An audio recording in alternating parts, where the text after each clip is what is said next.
بسم اللہ الرحمن الرحیم۔ آج اسٹوری ٹائم کا چینل آپ کے سامنے جانے جہاں کی دوسری قسط لے کر آیا ہے۔ قسط سے پہلے چند ضروری باتیں۔ اگر آپ ہمارے چینل کو لائک، سبسکرائب اور شیئر کر دیں گے تو اس طرح سے ہمیں اور انکریجمنٹ ملے گی کہ ہم اس طرح کی مزید اسٹوریز آپ کے لیے تحریر کر سکیں۔ تو چلتے ہیں دوسری قسط کی جانب۔ سب نے چونک کر گولی کی آواز کی سمت میں دیکھا۔ وہاں ایک نوجوان ہاتھ میں پسٹل لیے بہت خطرناک عزائم سے ان بدماشوں کو گھور رہا تھا۔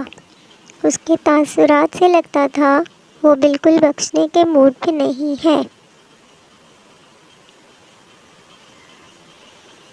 نوجوان کے گلے میں جھولتی چین اور کلائیوں میں کڑے اس کے بارے میں کوئی اچھی رائے قائم نہیں کر رہے تھے، مگر نیلم نے سوچا ان 4 گنڈوں سے نمٹنے کے بعد ایک لڑکے سے نمٹنا تو آسان ہی ثابت ہوگا۔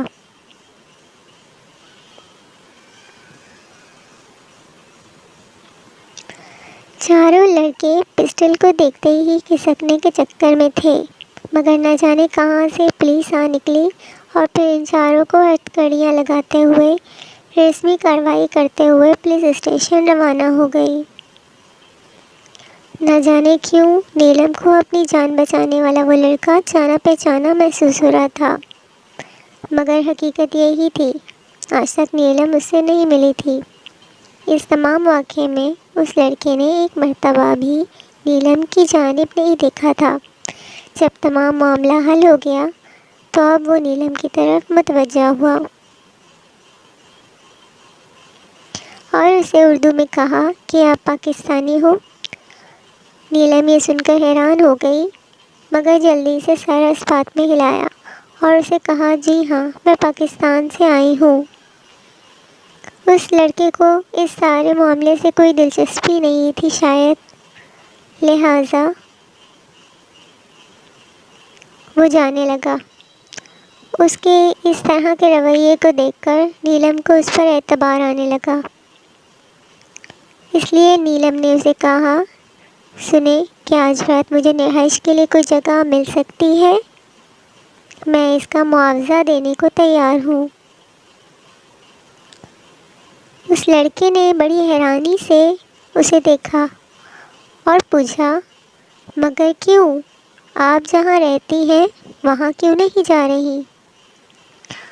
نیلم اس کو اتنی جلدی اپنی پرسنل باتوں سے آگاہ نہیں کر سکتی تھی، لہٰذا اس نے جھوٹ گڑھ دیا کہ جہاں میں رہ رہی ہوں اس فلیٹ میں میرے ساتھ اور لڑکیاں بھی رہتی ہیں اور وہ اپنے گھروں کو چھٹیاں منانے کے لیے چلی گئیں اور جاتے ہوئے غلطی سے گھر کی چابیاں بھی ساتھ لے گئیں، تو اس لیے آج کی رات اسے ٹھہرنے کے لیے کوئی ٹھکانہ چاہیے۔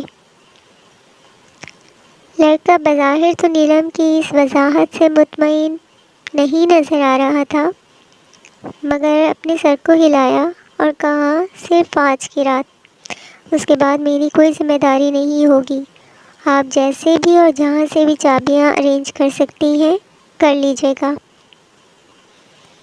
نیلم کو ایسے لگا جیسے ڈوبتے کو تنکے کا سہارا۔ نیلم کے لیے اتنا ہی کافی تھا۔ نیلم اللہ پر بھروسہ کرتے ہوئے ایک اجنبی اور انجان شخص کے ساتھ چلنے لگی، مگر اس نے لڑکے سے پوچھا آپ نے اپنے بارے میں تو کچھ بتایا نہیں۔ لڑکے نے کہا میں بھی پاکستان سے آیا ہوں، یہاں یونیورسٹی میں پڑھتا ہوں، اپنا چھوٹا سا اپارٹمنٹ ہے، مگر کل چھٹیاں گزارنے پاکستان چلا جاؤں گا، کل شام کی فلائٹ بک ہے۔ اب آپ کی تفتیش مکمل ہو گئی ہو تو اب چلیں؟ نیلم نے ہچکچاتے ہوئے جواب دیا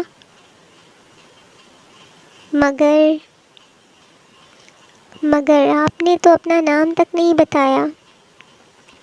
تو اس لڑکی نے بے نیازی سے سر ہلاتے ہوئے کہا میرا نام شایان سکندر ہے۔ پھر نیلم نے کہا میرا نام نیلم شامیر شاہ ہے آج کے اس واقعے کے لیے میں آپ کا بہت شکریہ ادا کرنا چاہتی ہوں۔ میں آپ کا یہ احسان کبھی بھول نہیں پاؤں گی۔ شایان سکندر نے اپنی بے نیازی سے جواب دیا، اٹس اوکے، اور پھر دونوں سڑک کی طرف پیدل روانہ ہوئے۔ وہاں پر شایان سکندر کی کار موجود تھی۔ نہ جانے کیسے اور کہاں سے اللہ نے شایان کو نیلم کی مدد کے لیے بھیج دیا تھا۔ کار میں شایان کا کوٹ موجود تھا۔ شایان نے لاک کھول کر پہلے اپنا کوٹ نکالا اور نیلم کو پہننے کے لیے دیا۔ کوٹ پہننے سے نیلم کا حلیہ مناسب ہو گیا۔ شایان ڈرائیونگ سیٹ پر بیٹھا، نیلم دوسری سیٹ پر آ کر بیٹھ گئی۔ پہلے نیلم نے پیسنجر سیٹ پر بیٹھنے کا سوچا تھا، مگر شایان سکندر کے روڈ گیسچر کو دیکھتے ہوئے اسے ناراض نہ کرنے کی خاطر اس کے ڈرائیونگ سیٹ کی ساتھ والی سیٹ پر بیٹھنے کو ترجیح دی۔ اب گاڑی گنجان سڑک پر رواں دواں تھی۔ کچھ دیر بعد کار ایک بلڈنگ کے سامنے جا رکی۔ لفٹ کے ذریعے شایان سکندر اور نیلم شاہ میر ایک اپارٹمنٹ کے سامنے پہنچے۔ جب شایان سے اپنی کیز سے اپارٹمنٹ کو اپنی چابیوں سے کھولنے لگا،